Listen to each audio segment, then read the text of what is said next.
बोलिए प्रभु धन्यवाद।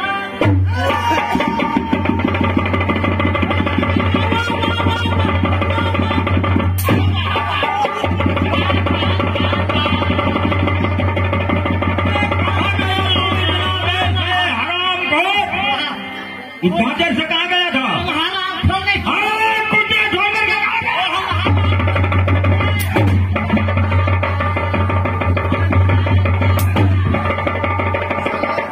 कुटिया छोड़ करके तू कहाँ कहाँ कैसी चलाता है?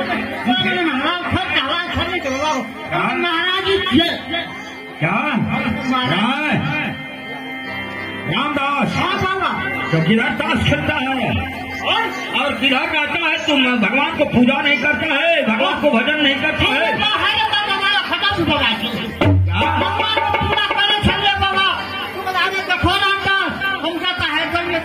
मंदिर में रहो, मंदिर में भगवान से भोजन न करे और हमने लोग एक खर्ची क्या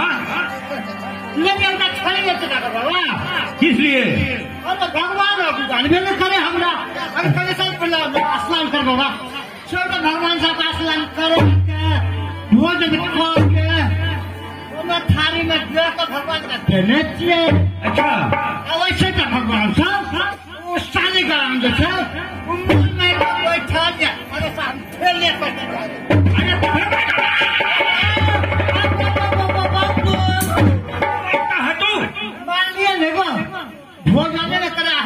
भूखले मन तो हमें रामदास भगवान हम तो इतना पूजा करते हैं, भगवान का दर्शन नहीं देता है। तू मेरा चेला है, तू तुमको दर्शन देता है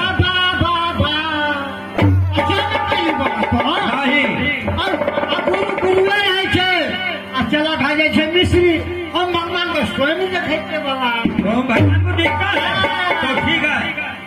सुनो आज परीब आने वाली है, भगवान को ध्यान चलो इधर बैठो, भगवान को भजन करो।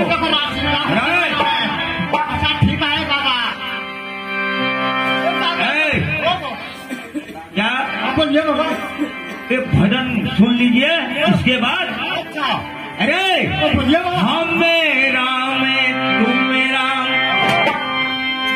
सब में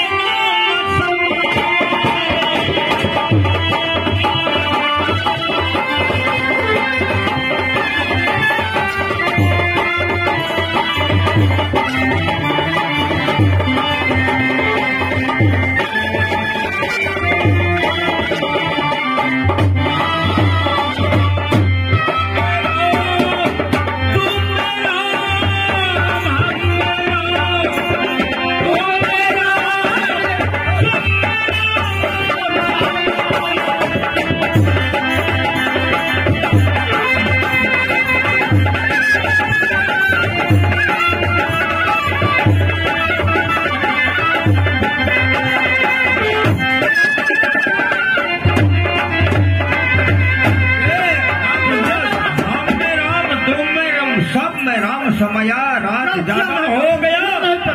आए रासलीला होने वाला है। चलो भगवान को भजन करो। बाबा बैठ जाओ, ध्यान लगाओ। सीताराम सीताराम